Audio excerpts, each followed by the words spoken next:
Well, it's 4 days to the election in Osun State.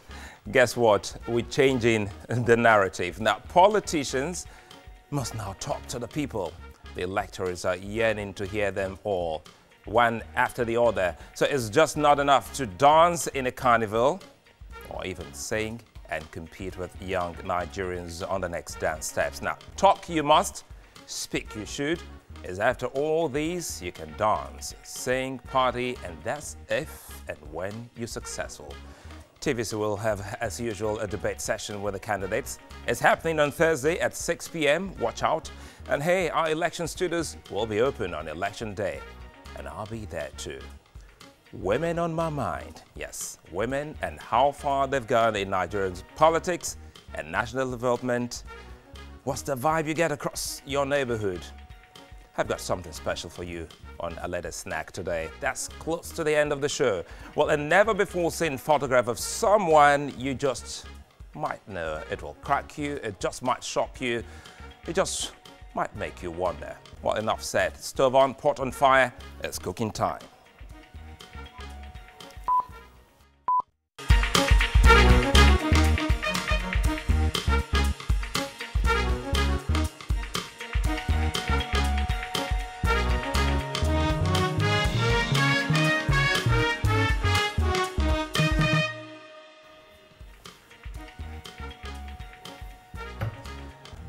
Well, as Political Stew, I'm Sulaiman Aleda. Welcome.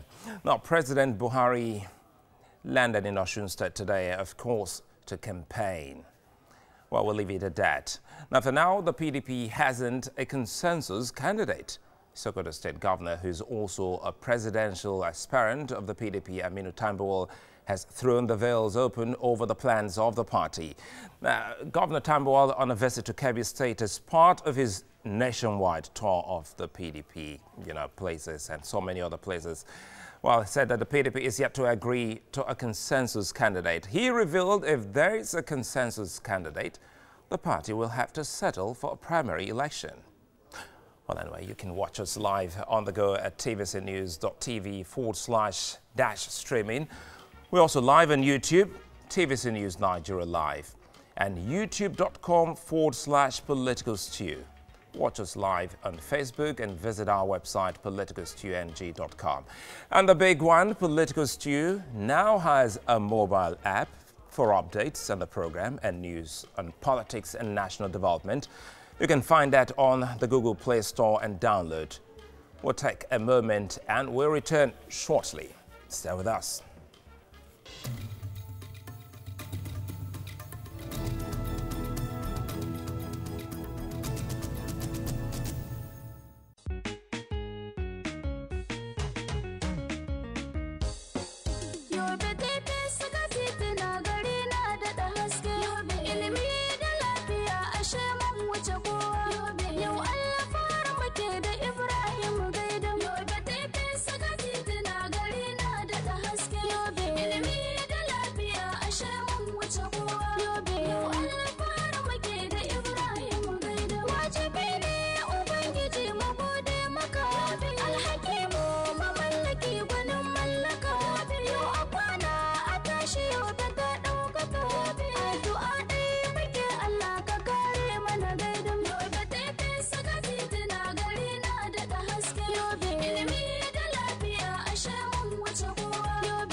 You know, go around Nigeria, the politics is getting hot and hotter. Sometimes it's, you know, pretty hot.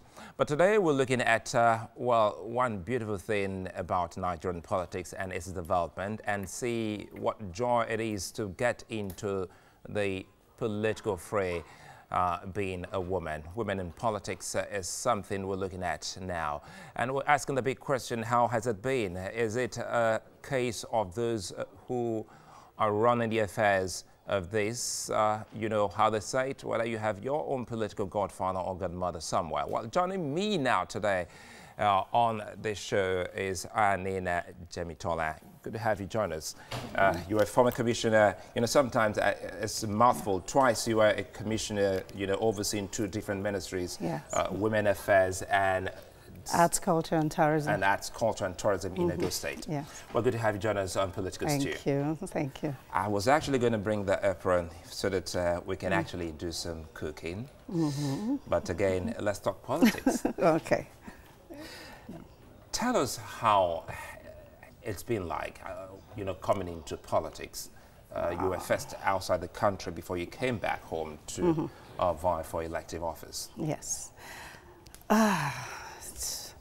What a journey. What a journey. Yes. What a journey. When I first came, I was full of ideas and dreams, aspirations.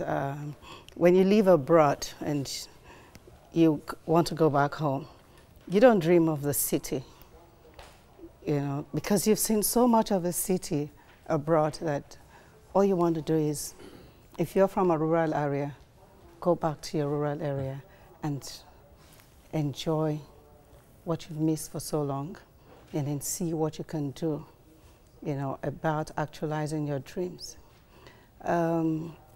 Abroad, some of the rural areas are even more developed than some of the cities, you know, maybe for one reason or the other, sometimes for tourism, you know, and then you have places where the government concentrates on so much.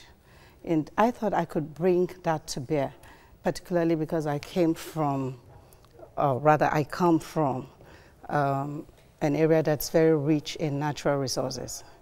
And I said, you know, my local government could actually contribute. And where is that? To developing this country, Akoko Edo. It's, it has a lot of limestone, glass, gold.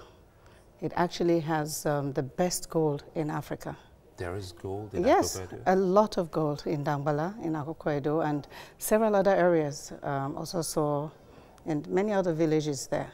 But it's really concentrated in Dambala, 22 karat, and the best quality 22 karat in Africa.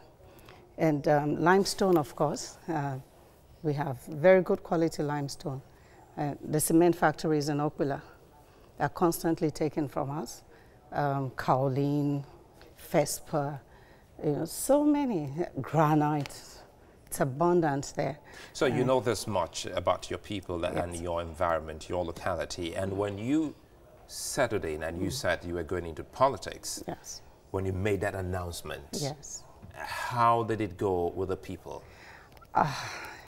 You know, when I came back home, I was living in France. It was like a consensus person had come. That was 2007, and I won the election for the House of Reps. I'm sure the opposition... Under ANPP, yes, right? Under ANPP. I came back, and I was a big Buharist in those days, because I remembered him as a strict disciplinarian, and I thought, this is what we need at this time. And so I contested under the ANPP, and I won resoundingly. But as usual... there's a but. Yes, there's a but. There was a little manipulation. You know, we changed the narrative at that time, changed everything. And we went to court. I was supported by the Action Congress, AC, as well. So it was like a coalition of parties came together and supported me to go to court. And I would call it a win in court because the elections at that time was annulled. Yeah. We got access to the ballot papers. And when the ballot papers came out and they were counting, it was ANPP, ANPP, ANPP, ANPP. So it got to a point that the chairman of the tribunal just said, oh, stop. You know, we can see, you know, that who won. And it was a unanimous judgment. Yeah, those were really great times. But once again, there was a second but. They appealed the judgment.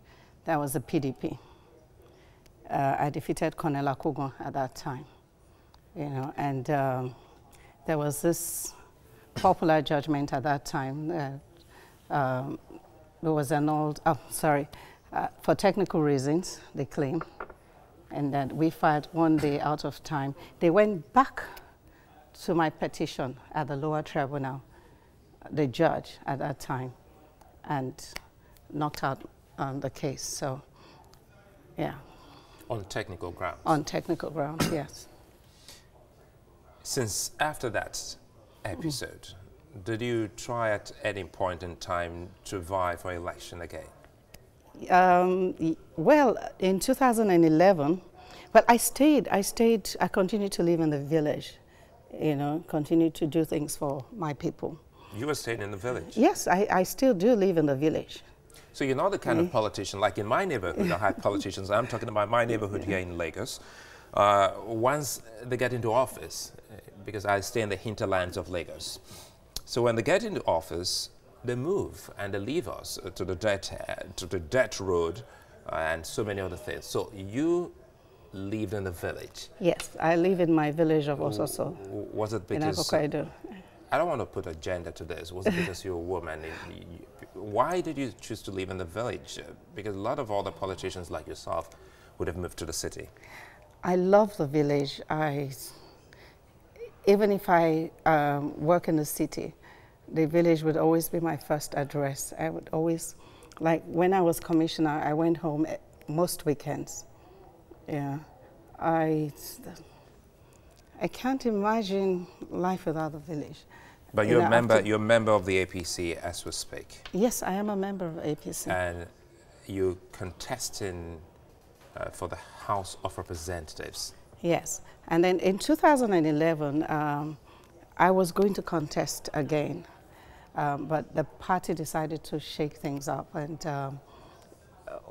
this time I was asked to step down. What party? That was ACN? AC. It was AC at that time, yes. Yeah. So I was asked to allow the present honorable member, you know, to contest, and that after 8 years, now this is the part where I like to come in again. Yeah. Why were you asked to step down? Because that's what we hear almost all the time. We're not politicians, but we hear politicians say, I was asked to step down.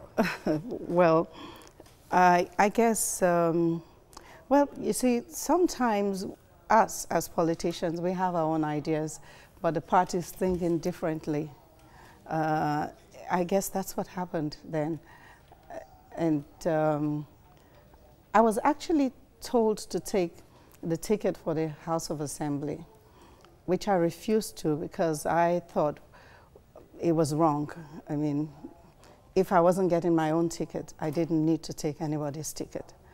So I said, no, I would wait. And being a loyal party person, I said, fine, I would wait until you think it's my turn.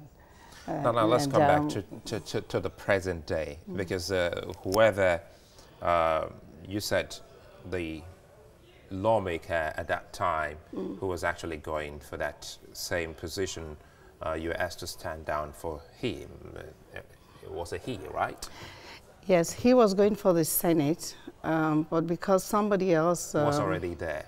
No, somebody else was not already there. Somebody else was asked to run for the Senate, so he was asked to take the House of Reps, and I, who was running for the House of Reps... And you were asked to go for House of Assembly? Yes. Which you refused then? Yes. But you became a commissioner thereafter? Yes, I became a commissioner. I preferred, you know, to be a commissioner at that time because I didn't want to be part of, you know, this ticket. So now we're back to 2019, yes. And the member of your party is still there, and is he seeking re-election as well? Because if you are now ready to go, it would seem as if maybe he's tired and he's saying, and then I think it's your time, it's your turn, come over. No, he's done 2 terms, and he's done 2 terms. Yes, he's seeking re-election for a 3rd tenure. So he's seeking re-election with a 3rd tenure? Yes. And within your party, you're trying to cause some kind of upset? No, I wouldn't call it an upset. I would call it, I'm not contesting on gender lines, no. I'm contesting on competence. And that's why I haven't said anything about gender line, because I'm saying, first, I think if we had to go back to gender issues, I'll be asking questions of why you were asked to stand down for a gentleman. Why weren't you given, you know, a free hand to go through the primaries and see who the party members or delegates at that time would pick to fly the flag of your party? But now, coming back to what is happening now, talking about competence, are you challenging the man who's there, you know, based on his incompetence? No, not for lack of competence, no. But I just think it's time to have me, not me as a woman per se, but me as Anina Jemitola. You know. What's your party saying about this? Well, I think we'll be able to go for direct primaries. If we're able to go for direct primaries, free, fair, direct primaries, where every card-carrying member will be able to vote, then we'll know what the people will say. You know, there's a particular program, I mean, a particular bill that my present honorable member is pursuing for the School of Mining in Akoko Edo, to be situated in Akoko Edo. That's why I said I'm not going to say for lack of competence, because everybody who is a legislator certainly has something that they're passionate about that is good. They may not be able to get the bill across, they may not be able to do it, you know, to get whatever program they want to get across in their own tenure. But government is a continuum. Yeah. And whatever we do is incremental. Yeah. We should be able to, you know, be given the chance to continue whatever processes they've started, you know, and to implement ours. So if you say it's not about competence and non-performance, and you've just done something many politicians don't do, give credit, what are those things that you think you would do differently to earn you the vote? Now that's where we're going, because there's so many things I think, you know, if given the chance, I would love to do. Healthcare. I actually believe that our people are not getting access to free healthcare. That is something I'm passionate about. I've been part of a group of NGOs on 3 occasions where we gave free healthcare to the people. Yeah, that's why I said I didn't leave. I stayed. I stayed to continue helping them. You know, the first one was we gave free eyeglasses, and we checked their eyes for glaucoma, for cataracts and stuff like that. The second one was we, a group of doctors came and they did surgeries, you know, for cataracts and different other things, not just optometrists. And we had dentists as well. We did real surgeries, deliveries, gynecological, and you know, stuff like that. So the third one was an extension of the second one, because we couldn't take everybody that needed to, you know, be seen. So we had to get them to come back and do a third operation. Now, for me, it should not be a once in a while thing for people. It should be there all the time. The primary health centers are there. As a legislator, one can collaborate with different organizations and NGOs, even abroad, and get equipment for the primary health centers. We don't have to wait for government to provide them all the time. Government tries, but I'm sorry, but they don't do enough in the health sector, because when you visit the health centers, the primary health centers, they hardly have any equipment.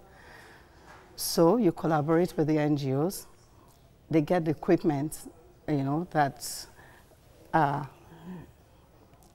in inverted commas, obsolete abroad, but are still needed here, can go a long way to saving lives. All we do is pay for the shipment. I've made all those inquiries. Pay for the shipment and distribute them to every primary health center in your local government. It's as simple as that. It's not difficult. Then education. I want every child to have access to education. JAMB forms should be free. I know they pay a token now, but that token means a lot to people in the rural area. That token has denied a lot of children education.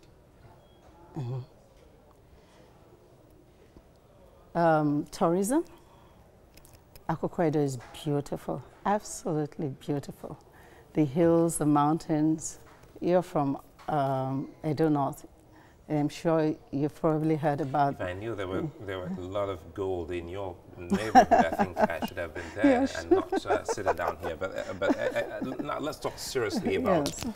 I think something tells me deep in my heart you're evading. You're trying to be a true politician with me, and if you say whoever is there is working and he's competent, he's pursuing a bill, and you want to do X, Y, and Z. I keep asking myself, so if you're not coming based on, you know, value-added service to your people, and you think that this person is already adding value, why seek the election to go into the National Assembly? What I said is every legislator is competent to the extent at which he is competent. Aren't you trying to patronize them because you're worried that they just might call you and say, oh, that wasn't nice, and then you went on television? You know, we know now, when the cameras and lights are not there, do you think women truly have been given fair chance, you know, opportunities, so to speak, in our political space? No.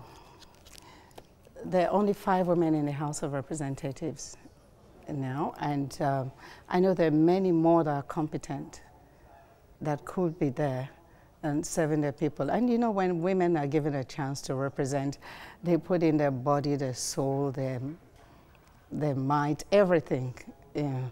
Women sacrifice a lot. In the Senate, oh, sorry, I beg your pardon, in the House of Representatives, there are 15. Yes, Senate is fine. Yes, the Senate.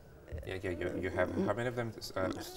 But we'll do the counting, so we don't lose time on that. Okay, let's just stay with the House of Reps, because that's the one I'm going for. There's 15. Look at it, there are 360 something seats, I think 64 or so. Yeah. And there's only 15 women. You know, how does that represent women? It doesn't at all. So we need to get more women, you know, to go in there and compete and win, you know, and be role models for other women who want to. What's your party saying about women, the inclusion of women in politics, and how is your party encouraging more women, especially young women, to go into politics? Yeah, the party talks about the 35% affirmative action for women. but they also talk about the difficulty in implementing it. I think they can start from this election by showing their genuineness in implementing it. I mean, it's the number of women that collected forms and paid for forms are not many. If I'm going to stick with Edo State is just 7 women that collected forms.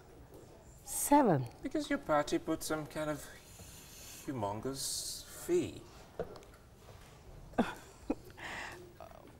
Well, it's perhaps they did not want to involve themselves in tokenism. You know, if you give women the forms as a token for free, and you don't give them the enduring environment to compete, to vote and be voted for, and they don't get voted for, then, you know. What would be your definition of an enduring environment? Enduring environment is an environment free of any form of violence. That's very important. Because normally when there's violence, the first people to run away are women. And they leave the field open for the men to just close in and, you know, do as they wish. But we need to have that environment that is peaceful, you know, that is enabling, you know, that women, mothers, and their children can come out and vote for who they want. Have you picked up your form? Yes, I have. You submitted? Oh, yes, I have. Tell us, this will be in closing, if you were to speak to your party members now, because I saw a smile on your face when you talked about direct primaries, and you also, you were a commissioner on the Arts, Culture and Tourism, and then Women Affairs. On the Comrade Adams Oshomole, who's now your party chairman. Yeah, I did 2 terms with him. 2 terms, and now the talk or the controversy, because some are not comfortable with direct primaries in your party. How comfortable or how excited are you with direct primaries to start with? Oh, direct primaries is the way to go. It's the way to go? Yes, it is the way to go. You know, with direct primaries, you get to know who the real grassroots politicians are. I would love to have direct primaries. So if you were to speak to your people now and they're watching this program and their party members coming for that process, what would you be saying to them, knowing full well that there's someone already occupying that position in Abuja from your locality? See, it doesn't matter if someone is there occupying the position or... How would you, I know it doesn't matter, I'm saying how would you woo them to make that turn and move towards you and say, we want Anina Jemitola to represent us now? Anina Jemitola lives with them. Anina Jemitola was once voted for in an election that could have been very contentious, but they still came out and voted. That was my first coming. This is my second coming. And they will vote for Anina Jemitola again and again because she's always there for them.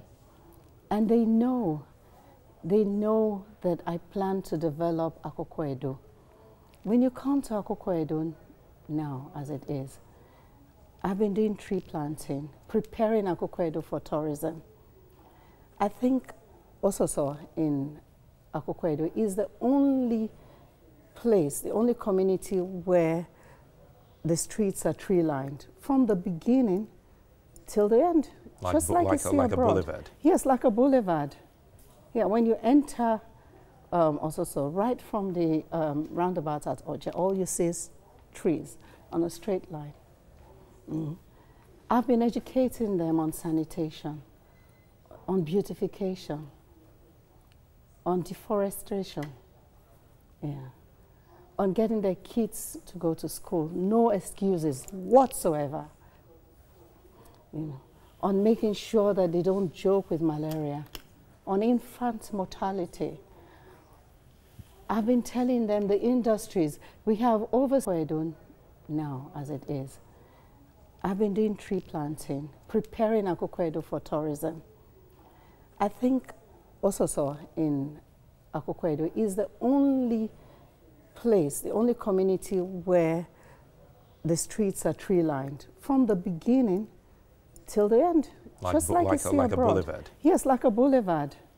Yeah, when you enter Ososo, right from the roundabout at Oja, all you see is trees on a straight line. I've been educating them on sanitation, on beautification, on deforestation, on getting their kids to go to school, no excuses whatsoever,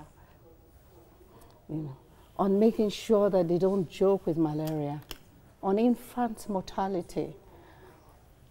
I've been telling them the industries, we have over 60 industries in Akoko Edo who are mining every day and making a whole lot of money, yet nothing is being given back to the society where these monies are made from. When is the primaries?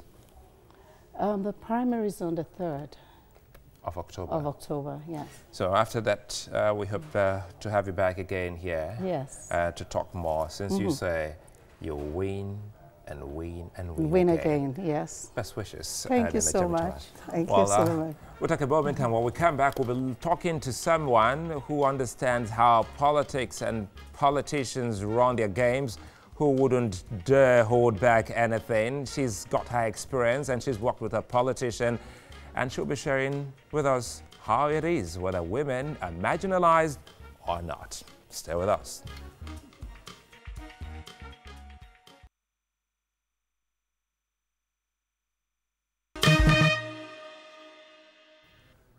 Good to have you join us again. Mary Ikuku, women's rights advocate, joins us now on a political stew to talk more about women in politics. Good to have you join us. Nice to have me.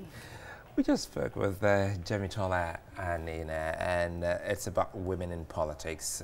As much as I tried, sometimes I try to listen to what's not being said. I don't know how I do that, but most times I try to listen to what's not being said.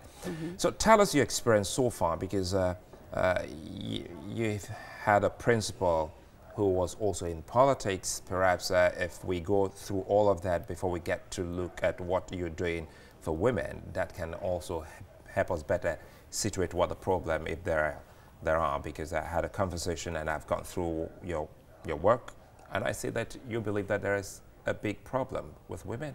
Of course. Share if you would. The problems are quite enormous, but they're not surmountable. I mean, there is hope that things can turn around if every one of us decides to make things better for the country. In the sense that the country, Nigeria, isn't going to develop optimally if women are excluded from that decision-making table. And if you exclude women, what that means is that the country is just basically running on a single engine, if I must say, because it's like you have, let's say, women make up more than 50% of our population. And if I must add, I always like to add, that we gave birth to 100% of the population, including you. I'm not competing, not disputing that. So when this group that make up half of your population is excluded, it means you're actually running without the full potentials that exist in your society. And you are not going to develop as a nation as you should. So it just behoves on all of us as citizens of this country, at the leadership level, to begin to think seriously about how to fix this problem, because it's really a big challenge, because this country needs to move forward. If you look at the federal government and the state level of government, you will see that I think there's a total of 1,364 elective positions. And out of these 1,364 elective positions, women occupy just 86. So, you know, statistics like this should really make even the men begin to wonder, what have we done to our nation? You begin to say, no, we need to function better than we're doing. So we begin to look for ways, you know, strategies. But again, isn't that amazing that when we see, sorry to cut you there, when we go out, now the campaigns are hotting up, and what we see more women. That gives credence to the numbers you've given. We see more women in such rallies. So if we see more women in such rallies, how come we don't get to see a little bit of, you know, increase in figure of women also participating? Do they see themselves as mere cheerleaders or dancers? No, what has happened is that what the society has done really is that they've given you, you know, there's no law that precludes women from running in this country. But there's also an unwritten law that naturally takes you out of this space. So if I hear you, what you've just summed up is that, yes, you see the population of women across the country. You see them even voting at the polls. There is more women you see lining up. In fact, it's been women voting in men to run the government. Now, but you see that numbers, but you don't see that in representation when it comes to leadership, elective leadership, even appointive leadership. But I'm actually more interested in elective positions because, you know, when it's appointive, I give you power, I own you, you are really like responsible to one individual who is like a godfather figure. But when a woman is elected into office, they are a group, you're holding like a common trust of the society, of the people who elected you. So it's more like the people, they've given you their power. You know, they've given you their mandate. So you're holding that position in trust. In trust. So you are answerable to a whole number of people, and you must deliver the common good. That's what elective position does to. It's just sad that because a lot of the politicians I'm sure you listened to Jemmy Tola, because she said after her experience, maybe they'd never use that word, but it looks like a kind of compensation pretty much later. She was made a commissioner. So that's the appointive position you talked about now. But you see, she's still running. She's still trying to, 10 years later, she's back to run. Why? Because she's not yet fulfilled. Because she hasn't really done the great things she wants to do for her constituency, you see? Because in that appointive role, who really gives directives? There's executive governor, and she's the commissioner, and she has to take directives from her boss.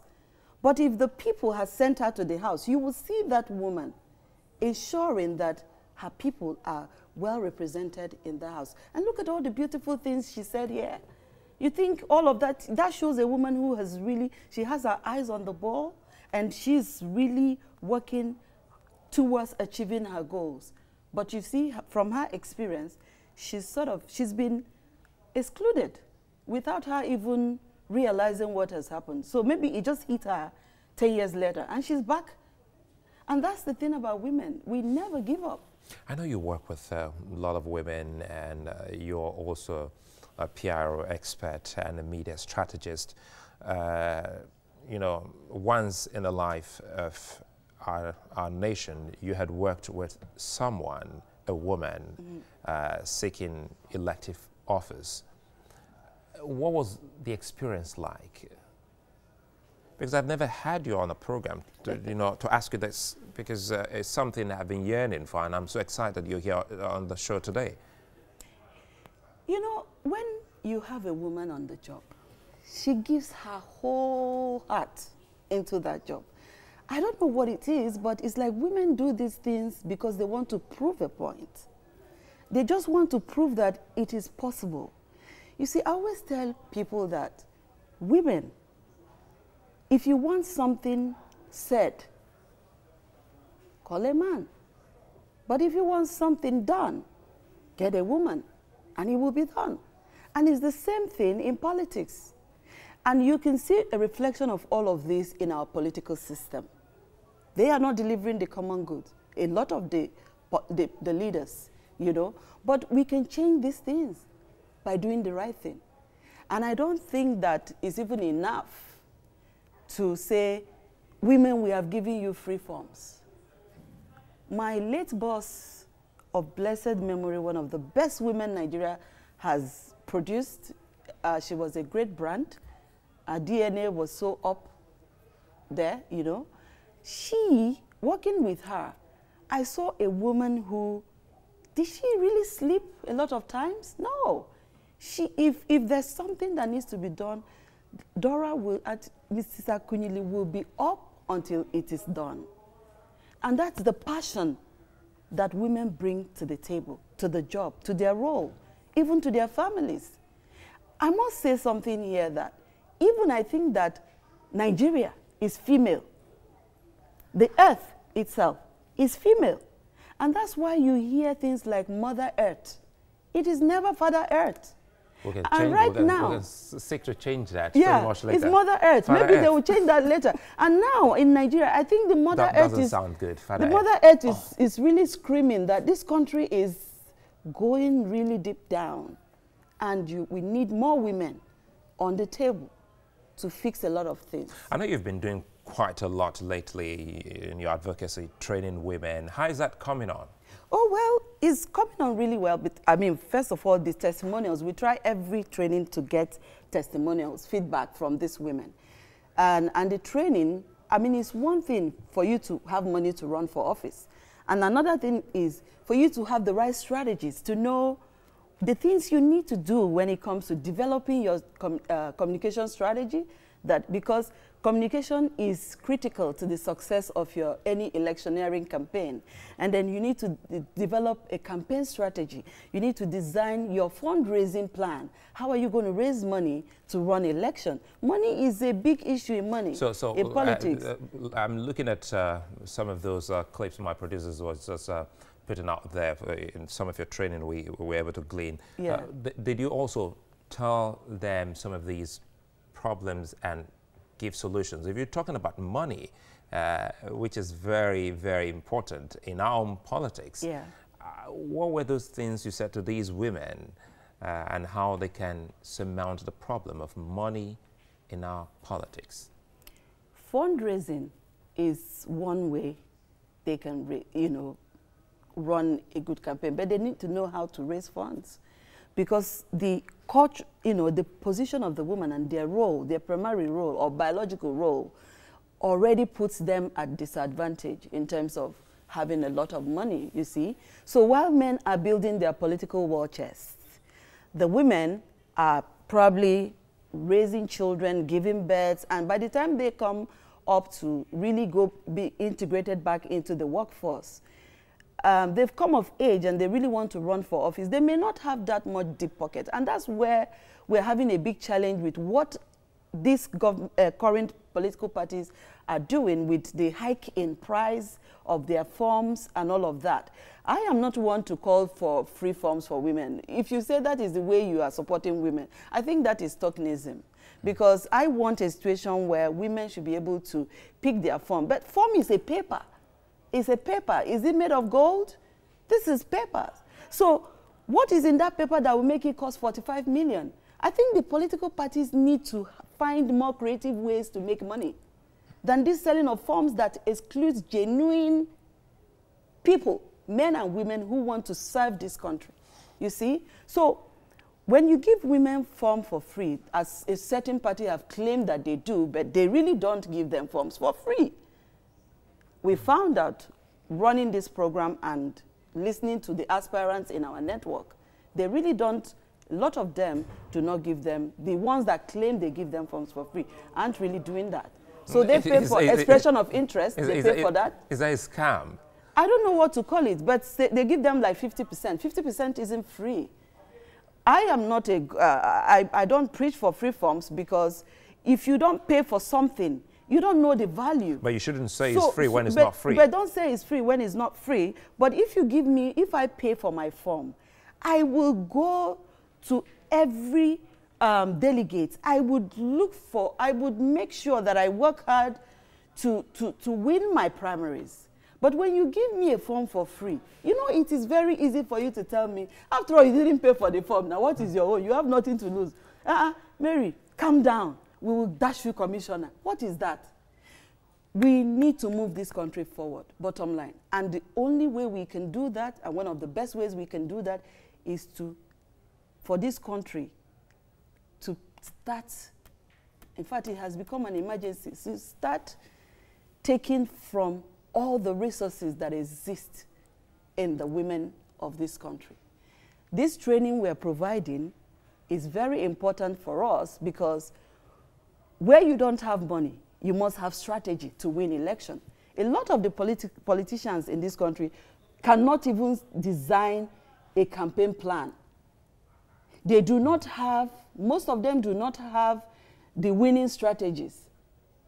They have the rigging strategies. But I know that there will be a time that this country will become so beautiful that your PVC will be worth your while, will get you your vote, that our votes will definitely count. When that time comes, your rigging strategy will not get you the votes, will not take you to anywhere. So we're beginning early enough to equip our women, Nigerian women, with the skills that they need to run for office and win. Because where you don't have money, you have the skills, you have the contact, you can do your you can fundraise, and you will win because you have the right strategy. So you're asking whether we really taught them all of this. With the training, even men come to train them. There's a topic called winning elections, what men will not tell you. So it is that detailed. The curricula is a fantastic one, and every one of them that benefited from that training their testimonials are out there for people to take, uptake. And it's been good. Is it a regular thing? It is done. The one we did 2 weeks ago was for the Southwest, women in the Southwest that are running for office.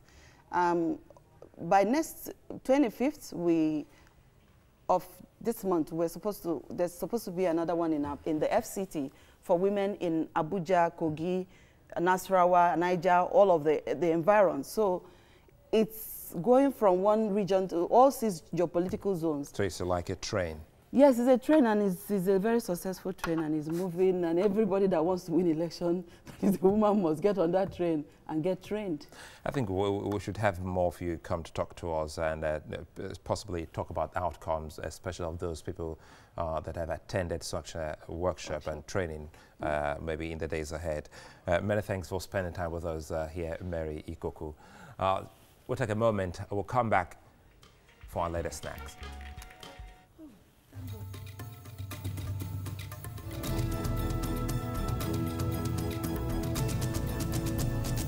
There comes a time we all leave home in search of so-called green pastures. This was the case of Inyobong, who had left home for very long. For all the hustle, nothing much, until one day he met Nikki, a young rich girl who's so pretty. She said, Ini, come with me, I just like you, forget money, whatever you want, just tell me. To her surprise, Ini said, I want to go home, I'm from Akwa Ibom, in case you don't know, Akwa Ibom, we can enter moto or fly for aero and land for Uyo. You should come with me. I'm missing the love at home. I'm missing the love at home. I'm missing the love at home. I'm missing the love at home. Home sweet home, no place like home. I'm a thing at home, so baby feel at home. You're in Akwa Ibom and it's sweet like a honeycomb. You go chop and go carry go, 'cause they call it the promised land. I'm so proud of my motherland. Don't call me what you want. Yeah, me, this is the home of soups. You want a family, can you come? You love.